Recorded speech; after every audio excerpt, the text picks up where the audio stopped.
સરકારમાં મારા સાથી આરોગ્ય મંત્રી શ્રી જગત પ્રકાશ નડ્ડાજી, નીતિનભાઈ પટેલ, આનંદીબેન, વિધાનસભાના અધ્યક્ષ રમણભાઈ, કેન્દ્ર સરકારમાં મંત્રી ભાઈ શ્રી હરિભાઈ ચૌધરી, રાજ્યમાં મંત્રી શ્રી દિલીપકુમાર ઠાકોર, શંકરભાઈ ચૌધરી, ભરતસિંહ ડાભી, પૂર્ણેશ મોદી, સાંસદ જયશ્રીબેન, અહીંના ધારાસભ્ય ભાઈ શ્રી નારાયણ કાકા, ભાઈ શ્રી રજનીકાંત પટેલ, ભાઈ શ્રી ઋષિકેશ પટેલ અને વિશાળ સંખ્યામાં પધારેલા સૌ વડીલો, માતાઓ, બહેનો અને યુવાન મિત્રો,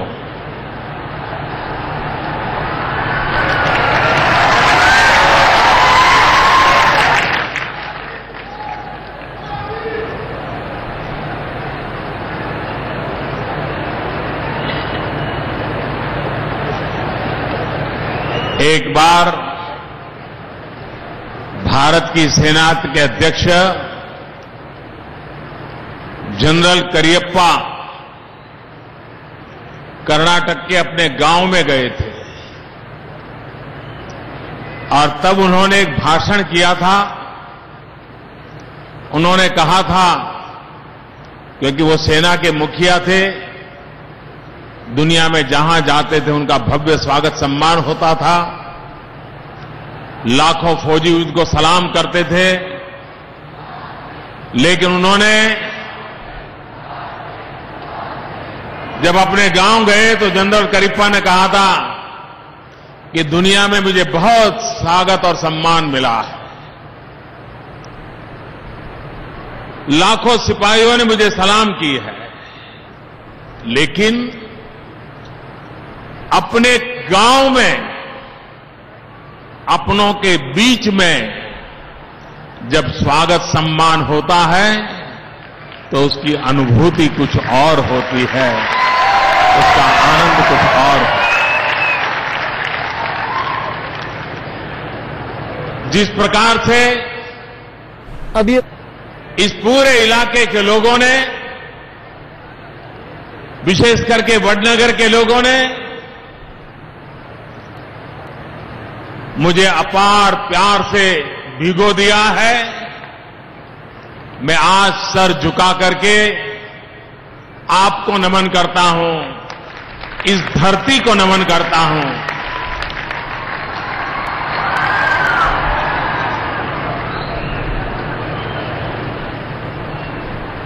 सार्वजनिक जीवन में इतने वर्षों के बावजूद भी इतना प्यार, इतना दुलार, ये अपने आप में हृदय को छूने वाली घटना है। आज मैं जो कुछ भी हूं, इसी मिट्टी के संस्कारों के कारण है।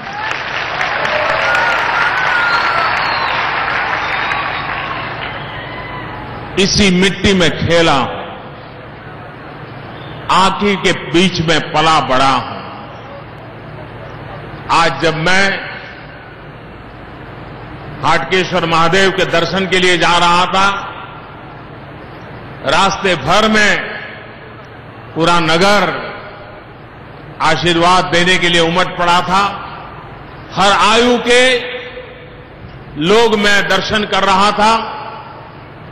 बहुत परिचित चेहरे मेरे सामने से गुजर होते थे, बचपन की यादें ताजा हो जाती थी।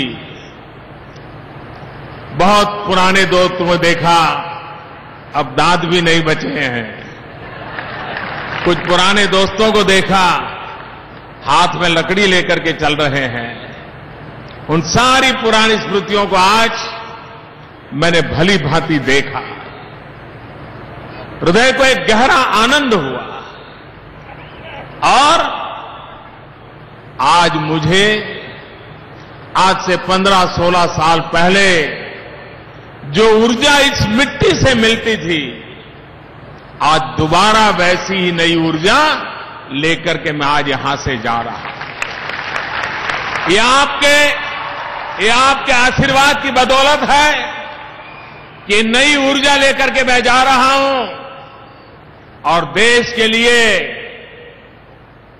पहले से ज्यादा मेहनत करूंगा।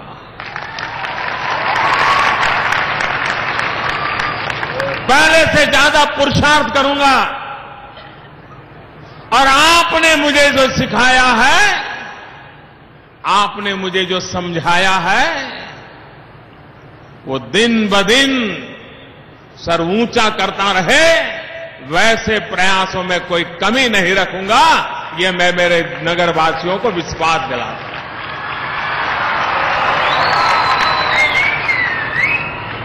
जब मैं मुख्यमंत्री बना तो मैंने जब आर्कियोलॉजी डिपार्टमेंट से कहा कि कुछ खुदाई करनी चाहिए मेरे गांव में, कुछ काम शुरू हुआ। गांव में भी कभी किसी लोगों की नाराजगी रहती थी, किसी की कि क्या खुदाई चल रही है, क्या निकाल रहा है मोदी, गड्ढे कर रहा है। लेकिन लगातार पिछले कुछ वर्षों से भारत सरकार का आर्कियोलॉजी डिपार्टमेंट, गुजरात सरकार का आर्कियोलॉजी डिपार्टमेंट, ये लगातार काम करते रहे। और आपको खुशी होगी, ये पुरातत्व विभाग ने जो वडनगर नगरी के जमीन के भीतर से जो खोज करके निकाला है, आज न सिर्फ हिंदुस्तान का, पूरे विश्व के पुरातत्वविदों के आकर्षण का वो कारण बना है। अभी 2 दिन 4 दिन पहले मैं फ्रंटलाइन मैगजीन देख रहा था। उस फ्रंटलाइन मैगजीन ने वडनगर की इस पुरातत्व विरासत के विषय में एक विस्तार से आलेखन किया हुआ है, चीजें लिखी है। और पुरातत्व विभाग का कहना है, हिंदुस्तान में वडनगर इकलौता ऐसा नगर है कि जो 2500 साल से 2500 वर्षों से लगातार एक जीवित नगर रहा है। कभी न कभी लोग यहां रहे हैं। ये नगर किसी भी कालखंड में मृतपाय नहीं हुआ।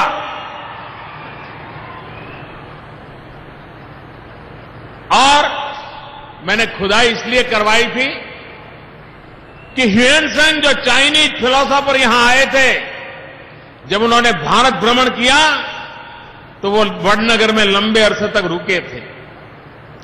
और ह्यूएनसांग ने लिखा था कि वडनगर में सैकड़ों साल पहले भगवान बुद्ध के भिक्षुओं की शिक्षा दीक्षा की व्यवस्था थी और यहां 10,000 से ज्यादा बौद्ध भिक्षु का शिक्षा कार्यक्रम होता था। चीन के राष्ट्रपति जब यहां आए थे, गुजरात में उनका स्वागत हुआ था। उन्होंने मुझे कहा था कि मेरा और तुम्हारा एक विशेष नाता है। और जब मैं चीन गया तो चीन के राष्ट्रपति आमतौर पर बीजिंग में ही किसी देश का मुखिया आता है तो स्वागत सम्मान होता है। मुझे वो अपने गांव ले गए थे, सियान में, और वो पूरा समय मेरे साथ रहे। और उन्होंने मुझे बताया कि ह्यूएनसांग जो चीनी फिलोसोफर था, जो वडनगर में रुका था, लंबे अरसे तक उसने अध्ययन किया था और हिंदुस्तान से जब वापस लौटा तो ह्यूएनसांग मेरे गांव में आकर के रुका था। यानी हिंदुस्तान में वो मोदी के गांव में रुका और चीन में चीन के राष्ट्रपति शी के गांव के अंदर रुका था। और मुझे वो ह्यूएनसांग ने जो बौद्ध धर्म का बड़ा तीर्थ क्षेत्र बनाया है, उसे देखने के लिए अपने साथ ले गए। और हुयान सिंह के हाथ से लिखी हुई नोट्स उन्होंने मुझे दिखाई और खुद ने मुझे पढ़ करके सुनाया कि देखो, ये तुम्हारा गांव वडनगर जो पहले आनंदपुर से जाना जाता था, ये इसका वर्णन ये हुयान सिंह ने किया है। और पूरा वर्णन उन्होंने मुझे पढ़ करके सुनाया और इंटरप्रेटर ने उसका ट्रांसलेशन करके मुझे समझाया। ये नाता ऐतिहासिक विरासत के साथ इस धरती का है। अनुमान तो था कि वडनगर का पुराना नाम आनंदपुर था, लेकिन सबूत उपलब्ध नहीं होते थे। ये जो पुरातत्व विभाग की खुदाई हुई, उससे मिलाया है कि हां, यही वडनगर 2500 साल पहले आनंदपुर के रूप में जाना जाता था। गंगा में जैनों के अवशेष हैं, बुद्ध के अवशेष हैं, देवनी मोरी में है, वडनगर में है। ये सारी चीजें, वरना लोगों की कल्पना ये थी कि बुद्ध सिर्फ पूर्वी हिंदुस्तान में थे, लेकिन ये दिखाता है कि भगवान बुद्ध की प्रेजेंस पश्चिम के हिंदुस्तान में भी रहा करती थी, उनका प्रभाव यहां पर भी हुआ करता था। तो हम सब गर्व करते हैं कि ऐसी हमारी इस नगरी के लिए आज मुझे यहां आरोग्य संबंधित कई प्रकल्पों का लोकार्पण करने का, उद्घाटन करने का अवसर मिला है और भी कई सारे प्रोजेक्ट का शिलान्यास करने का सौभाग्य मिला है, लोकार्पण करने का मौका मिला है। लेकिन एक विशेष कार्यक्रम जिसका हमारे आरोग्य मंत्री नड्डा जी वर्णन कर रहे थे, इंद्रधनुष। हमारे देश में टीकाकरण 1985 से चल रहा है, लेकिन वह एक सरकारी तौर पर चलता था। हमने इसको जन आंदोलन में परिवर्तित करने का प्रयास किया है और फिर एक बार इंद्रधनुष मूवमेंट को चलाया है। आने वाले 4 महीने तक हर महीने 7 दिन ये टीकाकरण का मूवमेंट चलेगा और जो बालक टीकाकरण से वंचित रह गए हैं, उनको खोज खोज करके टीकाकरण करवाया जाएगा, क्योंकि किसी घर के अंदर बालक अपाहिज न हो, गंभीर बीमारी का शिकार न हो और गरीब मां बाप को बहुत बड़े आर्थिक बोझ का संकट बनना न पड़े, इसके लिए इतना बड़ा अभियान चलाया। मैं आज वडनगर की धरती से देश के सभी लोगों से आह्वान करता हूं, ये इंद्रधनुष कार्यक्रम को आप अपना कार्यक्रम बनाइए। कभी रक्तदान करने से जितना आपको संतोष मिलता है, कभी चक्षुदान करने से आपको जितना संतोष मिलता है, कभी धन दौलत का दान करने से जितना पुण्य कमाते हैं, कभी श्रमदान कर करके पुण्य कमाते हैं, उससे भी ज्यादा इंद्रधनुष के टीकाकरण के लिए अगर बच्चों को खोज करके, गरीब मां को समझा करके आप टीकाकरण करवा दोगे, वो बच्चा बड़ा होगा, अगर स्वस्थ रहेगा तो उसके आशीर्वाद आपके खाते में जमा होंगे।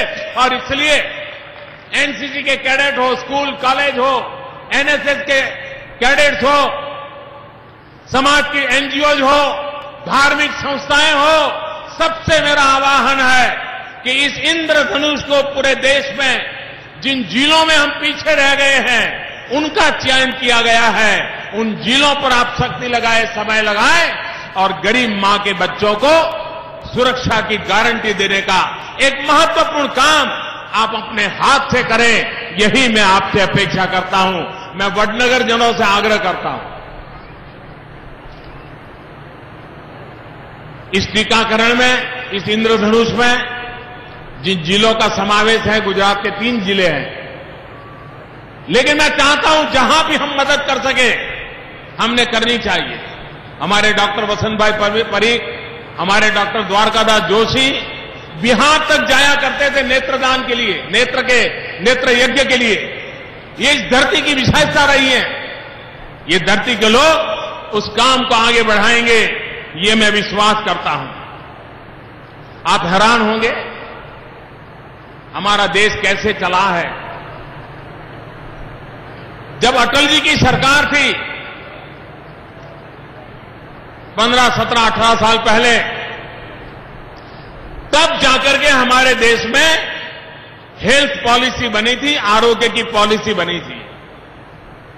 उसके बाद 10 साल तक ऐसी सरकार आई जिसको विकास के प्रति नफरत थी, लोगों की सुखाकारी के प्रति संवेदनशीलता नहीं थी, और उसी का परिणाम हुआ कि हेल्थ पॉलिसी 15 साल के बाद, हमारी सरकार आने के बाद अब हेल्थ पॉलिसी नई लाई गई है, ताकि नए सिरे से हम इस बात को कैसे करें। हमारे देश में मध्यम वर्ग का परिवार अगर हृदय रोग का ऑपरेशन करवाना चाहता था और स्टेंट लगवाना होता था तो 1.5 लाख, 2-2 लाख रुपया खर्च होता था। मध्यम वर्गीय परिवार कहां से पैसा लाएगा? हम सरकार में आए, मैंने कहा जरा हिसाब लगाओ भाई, ये स्टैंड इतना महंगा क्यों है? खोजबीन चालू की, कीमत क्या होती है, टैक्सेस क्या लगते हैं, सारा निकाला। फिर उन उत्पादकों को बुलाया, इंपोर्ट करने वालों को बुलाया। हमने कहा भाई ये गरीब को लूट करके इतने मुनाफा कमाओगे क्या? क्या हृदय रोग की बीमारी को ये सुनकर के हृदय रोग हो जाता है? मध्यम वर्ग का आदमी इस बीमारी से कैसे बचेगा? सरकार ने बातचीत की, लगातार बातचीत की, और मुझे खुशी है कि जो स्टैंड की कीमत 1.5-2 लाख रुपया होती थी, वो आज 30%, 40% में गरीब और मध्यम वर्ग के परिवारों को मिलना शुरू हो गया। दवाइयां महंगी हो रही थी, भारत सरकार ने जन औषधि केंद्र खोले, जेनरिक दवाइयां बेचने का अभियान अस्पतालों में शुरू किया, और जो दवाई 100 रुपये में मिलती थी, आज वो 18-20 रुपये में गरीब को दवाई मिल जाए, मध्यम वर्ग को दवाई मिल जाए, और दवाई उसी क्वालिटी की जैसे पहली थी, इसकी पूरी चिंता करने का काम, ताकि गरीब को आरोग्य की सुविधाएं मिले, इस दिशा में हम काम कर रहे हैं। मैंने देश के डॉक्टरों से आह्वान किया था कि आप बहुत कमाते हैं, अच्छी सेवा भी करते हैं, सामाजिक जिम्मेवारी भी निभाते हैं, लेकिन आप हैं जिनको मैं एक काम और भी बता सकता हूं। और मुझे खुशी है कि देश के लाखों डॉक्टरों ने मेरी उस बात को माना और अपील को स्वीकार किया था। मैंने उन लाखों डॉक्टरों से प्रार्थना की थी, अगर आप गायनेकोलॉजिस्ट डॉक्टर हैं, आप महीने की 9 तारीख अपने दवाखाने के बाहर बोर्ड लगा दीजिए कि कोई भी गरीब प्रसूता माता आएगी तो हर महीने की 9 तारीख गरीब प्रसूता मां की मेडिकल चेकअप करने का काम, दवाई देने का काम मुफ्त करेंगे। और मुझे खुशी है कि पिछले 1 साल में करीब 80-85 लाख ऐसी गरीब माताओं को डॉक्टरों ने मुफ्त में दवाई दी और उनकी जिंदगी में एक नया विश्वास पैदा करने का काम किया। मैं आज भी सभी डॉक्टरों से आह्वान करता हूं, आगे आइए। साल में 12 दिन मुफ्त में काम करना मुश्किल काम नहीं है, और वो भी सिर्फ गरीब प्रसूता मां अगर आपके दरवाजे पर आती है, हर महीने की 9 तारीख बिना पैसे लिए उस मां की सारवार कीजिए, उसका मार्गदर्शन कीजिए, बड़ी अस्पताल में जाने की जरूरत है उसको बताइए, ताकि माता मृत्यु न हो जाए, शिशु मृत्यु न हो जाए। गर्भवती मां की मृत्यु हमारे लिए चिंता का विषय है। पिछले 3 साल से जो हमने अभियान चलाया है, उसका परिणाम यह है कि दुनिया में माता मृत्यु दर और शिशु मृत्यु दर में जो कमी आ रही है, उसकी तुलना में भारत में तेज गति से कमी आ रही है। यह शुभ संकेत है, लेकिन फिर भी अभी बहुत कुछ करना बाकी है और उसको हम आगे बढ़ाना चाहते हैं। सीधी हेडक्वार्टर पे वो तुरंत पहुंचेगी, लेकिन ये जो योजना है उसका नाम जरा बड़ा कठिन है। IM टैग करके कुछ तो भी रखा है, तो मैंने बहुत सिंपल कर दिया है, और मुझे लगता है मैं नहीं करता तो भी हमारे राज्य वाले कर ही देते हैं। अब इसको टेक्नोलॉजी कोई नहीं बोलेगा, मुझे लगता है गांव में यही बोलेंगे, वो तुम्हारा टेको क्या छे। તારો ટેકો ક્યાં છે? તો આ ટેકો બધા જ હેલ્થ વર્કરોના હાથમાં આવ્યો છે કે તમારા આરોગ્યને ટેકો કરવાનું કામ આ આઈએમ ટેકો દ્વારા થવાનું છે. આ આઈએમ ટેકો તમારા આરોગ્યને મોટો ટેકો કરે એવું એક મોટું કામ આના દ્વારા થવાનું છે. અને એના દ્વારા મારી સામે ઘણા બધા સૂચનો પણ આવ્યા છે. અને એ તો ખરું થાય ને. કોઈ કે હવે અમારું વડનગર રેલવેની પેલી બાજુ બની ગયું છે, એ બાજુ વધારે વિકાસ થઈ રહ્યો છે, પણ બે બાજુ જવું હોય તો તકલીફ પડે છે. હવે તકલીફ ન પડે એવું કાંઈ કરી દઈશું.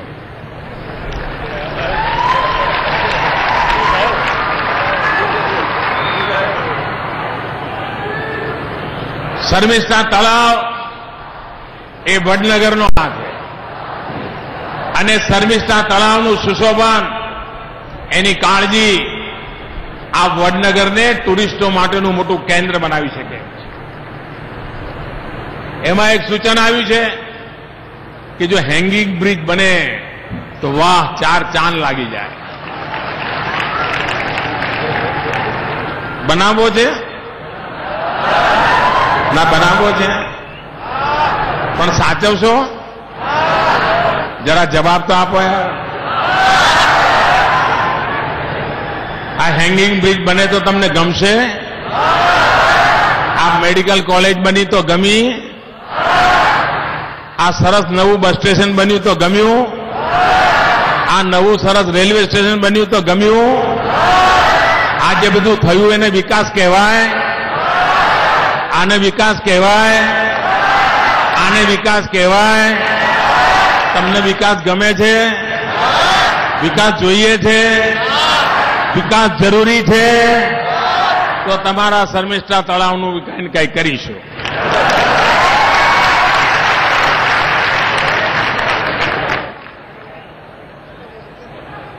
હું ફરી એકવાર સૌ ગ્રામ વડનગરજનોનો ખૂબ ખૂબ આભાર માનું છું. કારણ મેં યાત્રા વડનગરથી શરૂ કરી, હાટકેશ્વરના આશીર્વાદને કરતા કરતા હવે ભોલે બાબાની નગરી કાશી પહોંચી ગયો છું. આ પણ ભોલે બાબાની નગરી છે, એ પણ ભોલે બાબાની નગરી છે. અહીંયા બી શિવજી બિરાજમાન છે, ત્યાં પણ શિવજી બિરાજમાન છે. અને આ ભોલા બાબાના આશીર્વાદ અને ભોલે બાબાના આશીર્વાદની એક તાકાત હોય છે. અને કદાચ એ તાકાત જ આ ગામની મને મળેલી સૌથી મોટી શક્તિ છે. ભોલે બાબાની તાકાત છે ઝેર પીવાની, ભોલે બાબાની તાકાત છે ઝેર પચાવવાની. 2001 થી આ ભોલે બાબાના આશીર્વાદથી ઝેર પચાવવાની તાકાત મળી છે. એના કારણે ભલભલા ઝેર ઓકનારા હોય તો પણ એને પચાવીને માત્ર ને માત્ર માતૃભૂમિના કલ્યાણ માટે જીવન લગાવતો રહ્યો છે. તો હાટકેશ્વર દાદાના ફીર ચરણોમાં પ્રણામ કરું છું. આપ સૌ નગરવાસીઓને પ્રણામ કરું છું. અને આપે અદ્ભુત પ્રેમ આપ્યો, અપાર પ્રેમ આપ્યો, એ બદલ વડનગરનો, ઉત્તર ગુજરાતનો, સમગ્ર ગુજરાતનો અંતઃકરણપૂર્વક આભાર માનીને આપ સૌને લાખ લાખ વંદન કરીને મારી વાણીને વિરામ આપું છું. મારી સાથે પૂરી તાકાતથી બોલો, જય હાટકેશ, જય હાટકેશ, જય હાટકેશ, જય हाटकेश। खूब खूब धन्यवाद। डेवलपमेंट कार्ड और साथ ही साथ इमोशनल कार्ड दोनों चल दिया और जनसभा को संबोधित करते वक्त ये भी बताया कि केंद्र सरकार क्या कुछ कर रही है, खासकर स्वास्थ्य क्षेत्र में गरीबों के लिए। अनुज कुमार गुप्ता जी सीनियर जर्नलिस्ट हमारे साथ लगातार स्टूडियो में मौजूद हैं। अनुज जी, इस भाषण को आप कैसे देखते हैं, क्योंकि चुनावी साल में अब तोहफों की बरसात के साथ गढ़ को बचाने की चुनौती के साथ 3 साल में पहली बार पहुंचे पीएम बनने के बाद अपने घर। देखिए, चुनौती बहुत बड़ी है। गुजरात का विधानसभा चुनाव जो अगले कुछ दिनों में घोषित होगा और 2 महीने के अंदर खत्म भी हो जाएगा। जी। ये यदि भाजपा अपनी जीत को बरकरार रख पाती है तो 1.5 साल के अंदर जो लोकसभा के चुनाव होने हैं उसका रास्ता बहुत आसान हो जाएगा।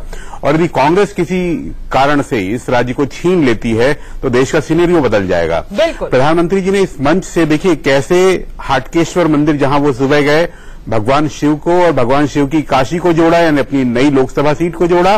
जी। और जिस तरह से भगवान शंकर जहर पीते हैं, जहर पचाते हैं, वो ताकत जो मिलती है मोदी जी को, इसके कारण वो देश में बड़े आर्थिक निर्णय, जो कठोर निर्णय हैं, वो लेकर के देश हित में लेने की कोशिश कर रहे हैं। ये उन्होंने वहां मंच से कहा है, बहुत बड़ी बात है।